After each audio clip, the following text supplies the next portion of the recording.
virtuel. Merci d'être là, c'est super, nice. Alors, dans notre programme, on arrive pratiquement vers la fin.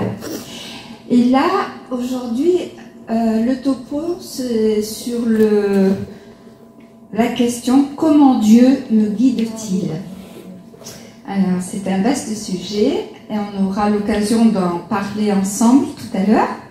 En attendant, prenez votre petit déjeuner et puis voilà, commencez à vous connaître, à parler ensemble. Et puis tout à l'heure, on reprendra. C'est Kevin qui sera là pour nous faire le topo. Allez, à tout à l'heure.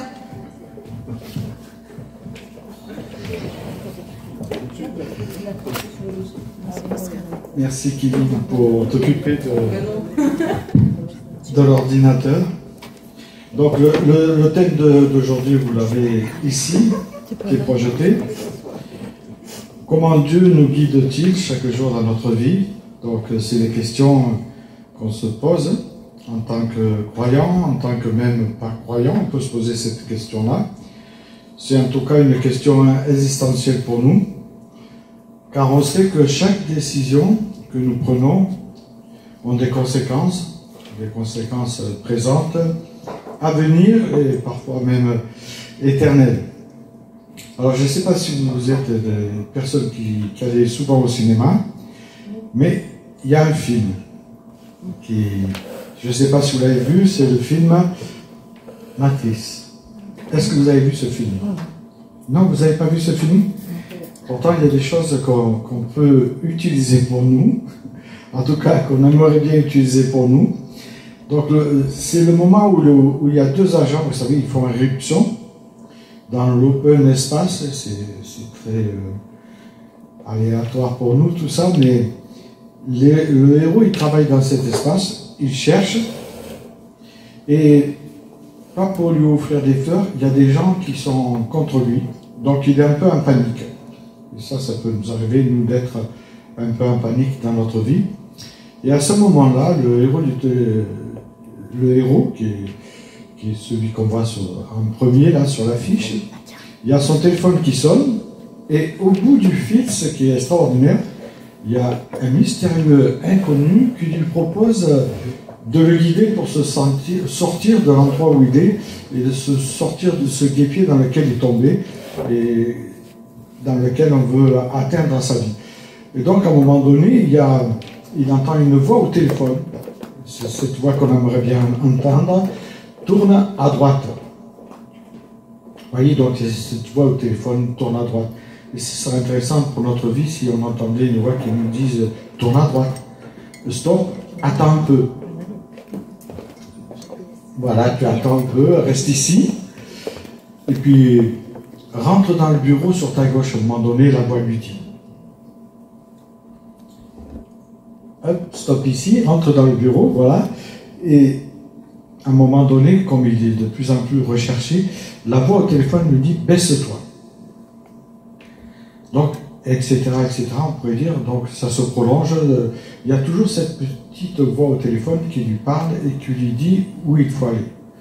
Donc nous, on aimerait bien aussi que notre vie soit comme ça avec Dieu, et cette petite voix au téléphone qui nous dise à droite, à gauche, debout, droit, etc.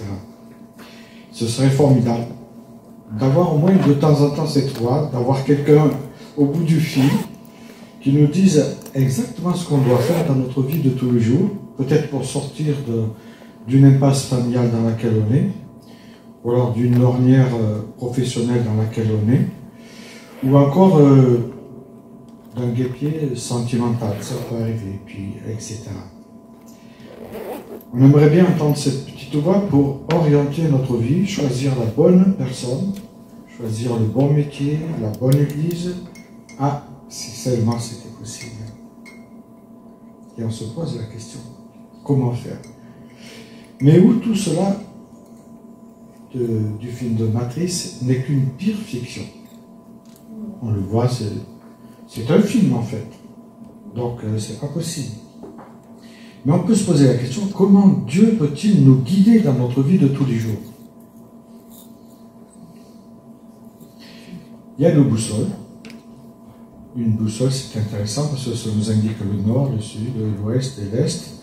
Donc ça nous indique la bonne direction. Là, c'est un élément que je vous donne pour que vous puissiez rechercher vous-même comment Dieu peut nous guider. Comment Dieu peut nous guider, bien sûr, vous trouverez des réponses, ou peut-être vous avez certaines réponses. Et là, on va vous demander à vous de répondre. Donc, il va falloir un peu réfléchir par rapport à ce que vous croyez, ce que vous ressentez, ce que vous pensez. Donc, c'est ce temps qu'on vous alloue. Et peut-être vous allez noter sur les petits papiers comment Dieu peut nous guider. Alors, je pense que les uns et les autres ont un stylo. En tout cas, il y a une personne qui écrit. Donc, vous écrivez, puis on mettra les mots comme avait fait Franck en nuage. Je trouvais que c'est intéressant. Donc, pour le moment, on va se donner une quinzaine de minutes pour savoir comment Dieu peut nous guider. Donc, en tout cas, je veux savoir comment vous pensez que Dieu peut vous guider. Oui, oui. Peut-être donner l'autre micro. On parlait fort. Non, mais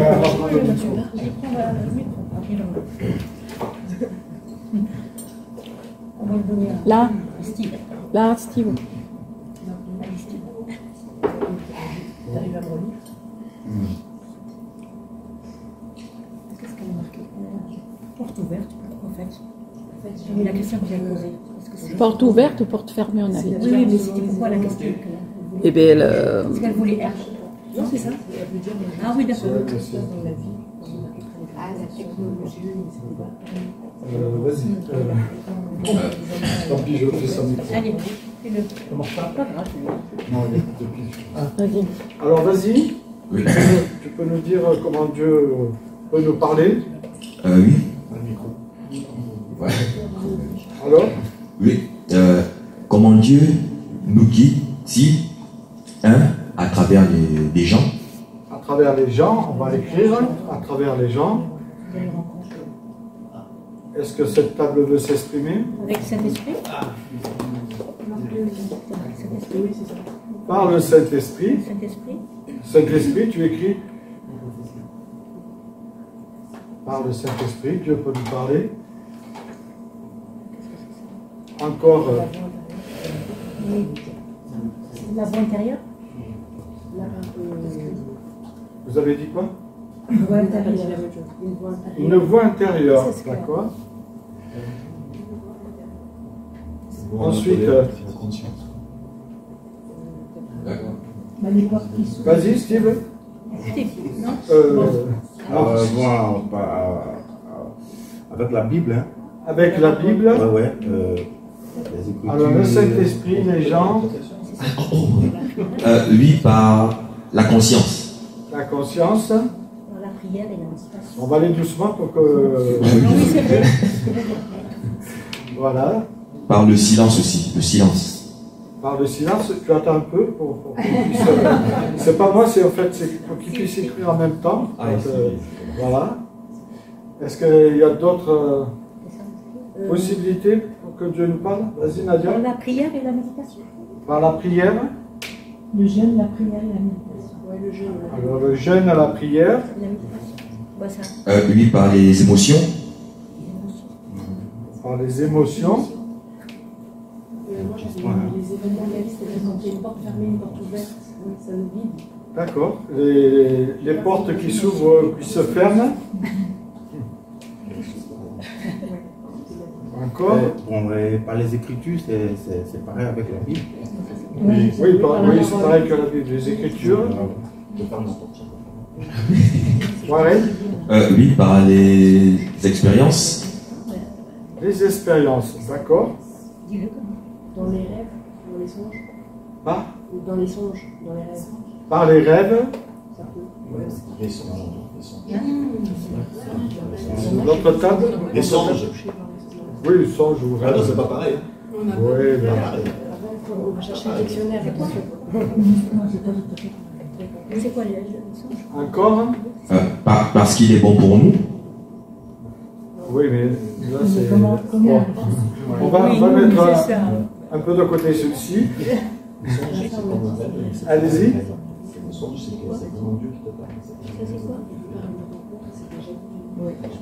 Pardon?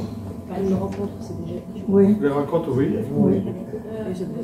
Donc on va mettre songe. Songe. Oui, la descente. Non, vous avez mis rêve, je crois. Ah oui, oui. Les songes, c'est aussi. Non, Ah, mais si, c'est marqué. Ah, c'est des rêves aussi. D'accord. D'accord. Ok. On avait dit le jeûne. Ouais, le jeûne. Le jeûne aussi. Et à travers les jeunes. À travers. Il y avait autre chose, non, il me semble. Par la loi dans le cœur. La loi dans notre cœur. La loi dans notre cœur.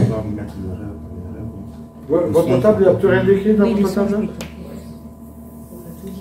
On a tout dit? Oui, on a tout dit là. Ouais, bon, vous avez tout dit. Continue. Je crois que j'ai tout dit. Ah, tu as tout dit. Oui, Mais j'ai si tout tu as dit. tout dit, ben, voilà. Donc, on le voit, les Écritures, le jeûne, le silence, les gens, Saint-Esprit, la conscience, la méditation, la loi dans notre cœur qui s'est inscrite, les expériences de la vie, les émotions, la prière, les songes, les rêves.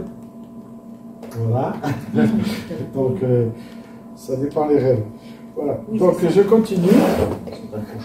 Laissez Dieu nous guider, c'est pas si simple. Si tu peux me passer le micro, s'il te plaît. Oui. Merci.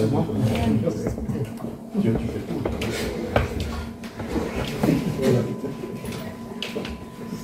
Donc, juste après, il y a laisser Dieu être notre guide, c'est pas si simple que ça.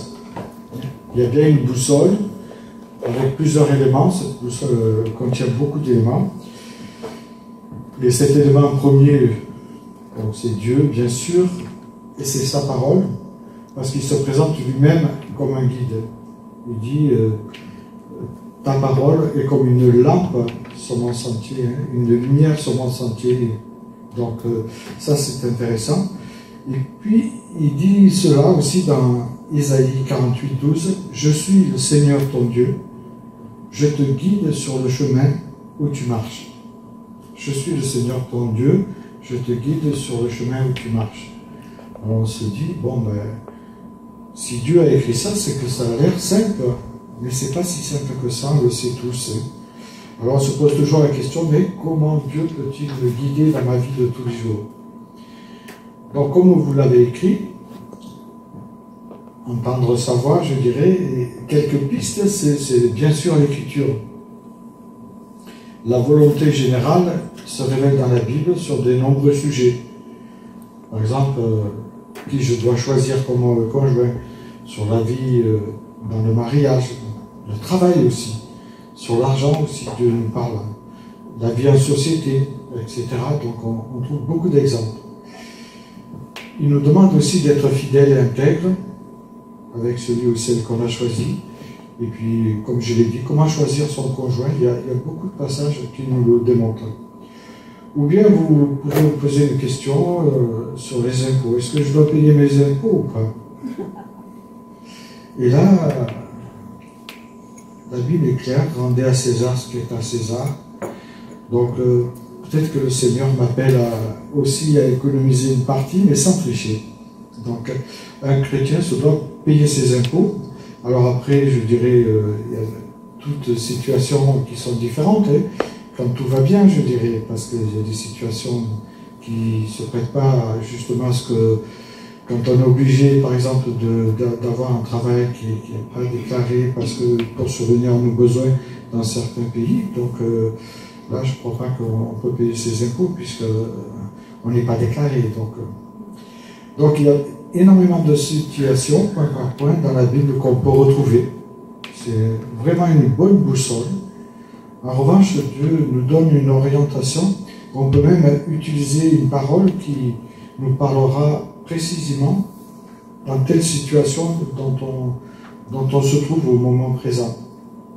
Et puis il y a le Saint-Esprit. Le Saint-Esprit, si on a donné sa vie à Christ, donc il va agir en nous.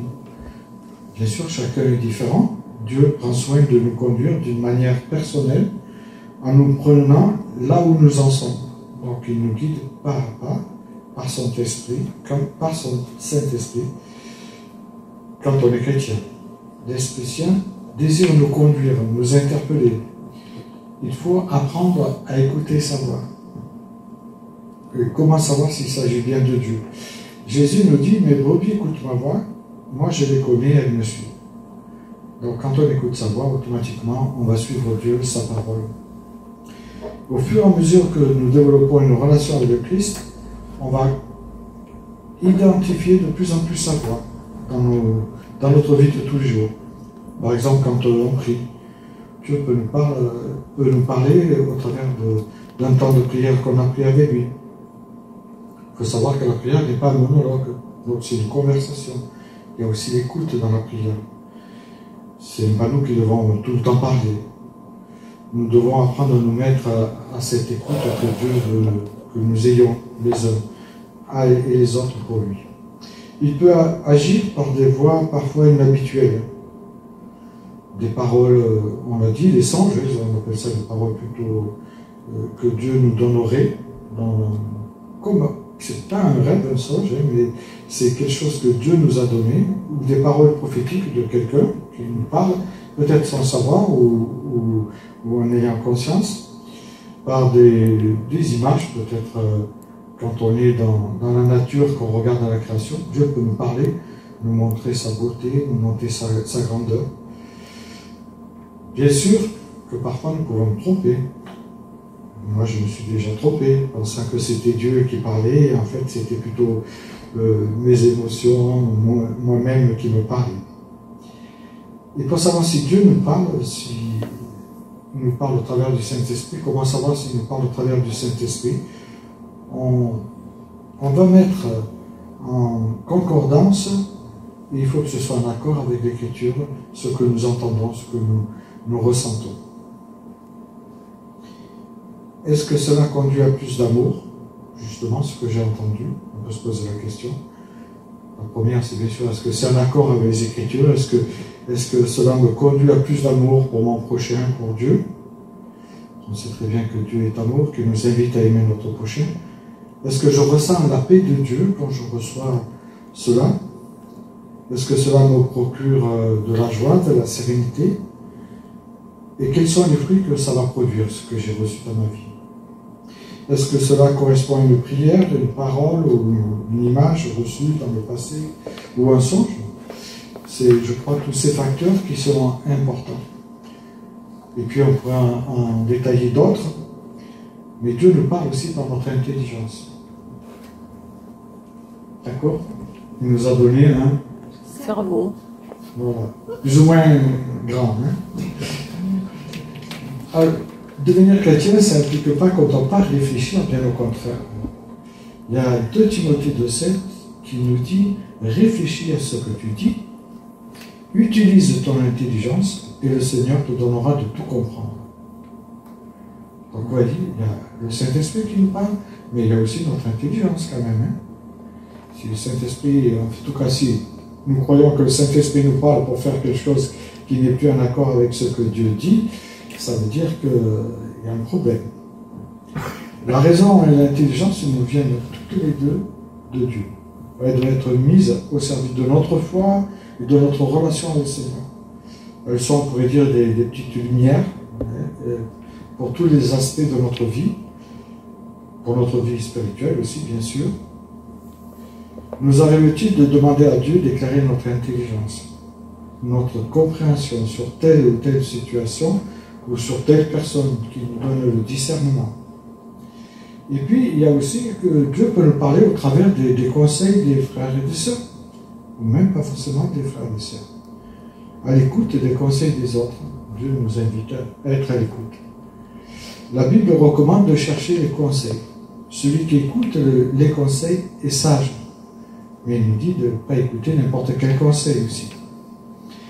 Dieu a plaisir à se servir des uns pour guider les autres. Mais encore faut-il choisir, je le dis, des personnes qui soient sages et ancrées dans la foi. Les meilleurs conseillers sont des femmes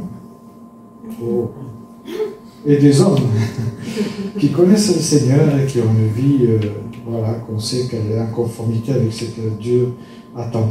Et qui s'efforcent sincèrement de nous aider à avancer dans notre vie spirituelle.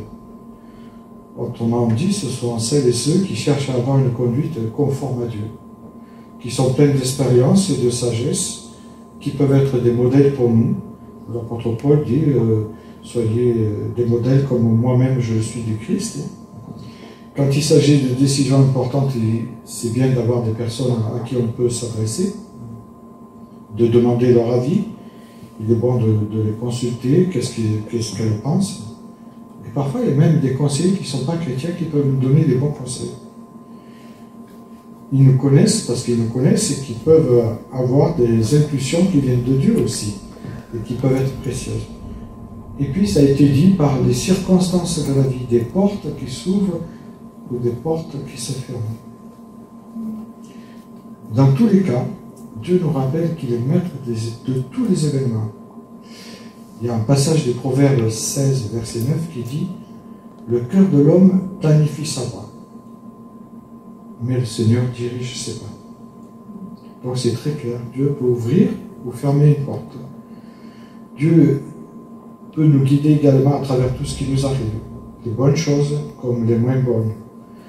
Certains diront la providence de Dieu. On en parle très peu, pourtant la providence de Dieu est très claire dans l'Écriture.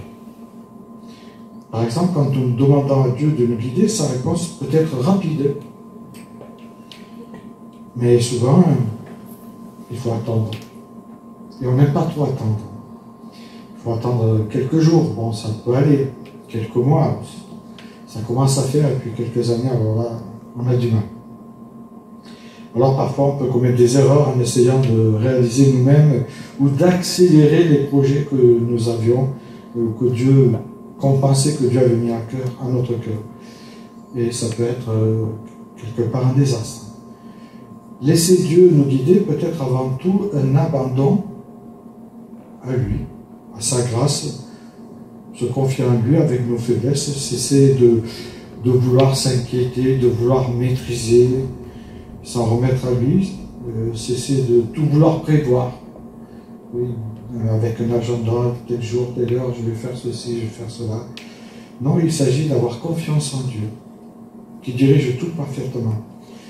Il y a un exemple qui est assez fort dans le livre des Actes des Apôtres, où Paul et ses compagnons, ils essayent d'atteindre une ville, c'est Bithynie, mais l'Esprit de Jésus s'oppose à eux.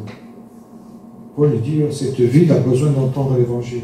Donc il s'y dirige, pensant que le Saint-Esprit lui parlait, et là le Saint-Esprit l'arrête. On ne sait pas exactement comment le Saint-Esprit l'a arrêté, mais en tout cas, il a été arrêté net, il est parti pour annoncer l'Évangile. Lui et ses disciples ont compris que Dieu les empêchait d'aller là pour aller justement à Macédoine. Ils ont changé de route sans s'inquiéter. Et parfois, c'est vrai qu'on peut s'acharner sur une porte que Dieu a fermée. On peut vouloir à tout prix l'ouvrir. Peut-être plus les dames que les hommes. Non. Ah non. Non. Non, on est humain, parfois on veut forcer les portes parce qu'on pense que c'est bien pour nous et Dieu sait que c'est pas bien pour nous. Alors Dieu peut fermer temporairement les portes. C'est pour ça qu'on doit aussi insister avec sagesse. Ou il peut fermer définitivement une porte. Et parfois Dieu ouvre des portes, on ne sait pas comment, et c'est rapide, et pourquoi il ouvre si vite la porte. Et même il peut ouvrir des portes sans qu'on le demande. Alors quand une porte s'ouvre sans qu'on le demande, je crois qu'il faut y aller, il ne faut pas hésiter. Alors je ne sais pas si ça vous est déjà arrivé, peut-être que ce fera le sujet d'une discussion. En tout cas, ce qui est important, c'est de chercher la volonté de Dieu. Donc, par sa parole, l'écoute de l'Esprit Saint, l'utilisation aussi de notre intelligence, les échanges avec les autres, et puis être attentionné à des signes que Dieu pourrait nous donner face à des circonstances, face à des événements qui se présentent à nous, en ayant cette confiance, cette patience que Dieu veut nous conduire sur le bon chemin. Et Dieu veut nous guider, comme il entend. Et puis, je dirais, ça c'est le dernier point, par nos désirs profonds. Pas des petites envies ou des grandes envies qu'on a. Alors ne cherchons pas d'abord des réponses à l'extérieur de nous-mêmes, mais plutôt à l'intérieur. Vous savez, Dieu ne va pas nous mettre quelque chose qui nous répile, quoi, ou qu'on ne supporte pas. Dieu inscrit la direction à prendre dans ton cœur, dans ta personnalité, dans ce que tu es. Il veut faire quelque chose avec ce que tu es. Il ne veut pas je ne sais pas si on n'est pas doué pour faire du bricolage, il ne va pas nous donner un ministère de bricolage, je ne crois pas. Il peut nous former un peu, mais on n'aura pas ce don-là. On a tous des dons différents et Dieu veut les utiliser avec nos capacités que nous avons, les capacités et les dons. Dieu inscrit notre direction aussi dans peut-être les désirs que nous avons au fond de notre âme, au fond de notre cœur. Donc notre but à nous est d'apprendre à le connaître, à l'écouter. Et c'est pour cela que le Proverbe, chapitre 4, verset 23, nous dit « Par-dessus tout, veille sur ton cœur, c'est de lui que jaillit la vie. » Donc veille sur ton cœur, c'est-à-dire veille sur ta conduite, sur le témoignage que tu as pour Dieu. Alors, la question est, qu'y a-t-il dans votre cœur? Y a-t-il une passion, un chemin que Dieu vous montre? Y a-t-il depuis longtemps tel désir qui ne se sont pas réalisés, que vous aimeriez qu'il se désire? Est-ce que vous aimeriez que Dieu vous montre ou qu'il éclaire ce chemin? Est-ce que vous avez un talent que vous aimeriez que Dieu fasse reconnaître à une assemblée ou à des frères et sœurs? Donc c'est la question qui peut être posée autour des tables, autour de ce temps de discussion que nous allons avoir. Donc on va reparler encore comment Dieu peut nous guider. Et est-ce que Dieu vous a déjà guidé? Est-ce que Dieu vous a déjà guidé? On peut échanger au travers de ça. Et est-ce que nous avions la certitude que c'était Dieu qui nous parlait? Donc on va débattre là, ensemble autour des tables.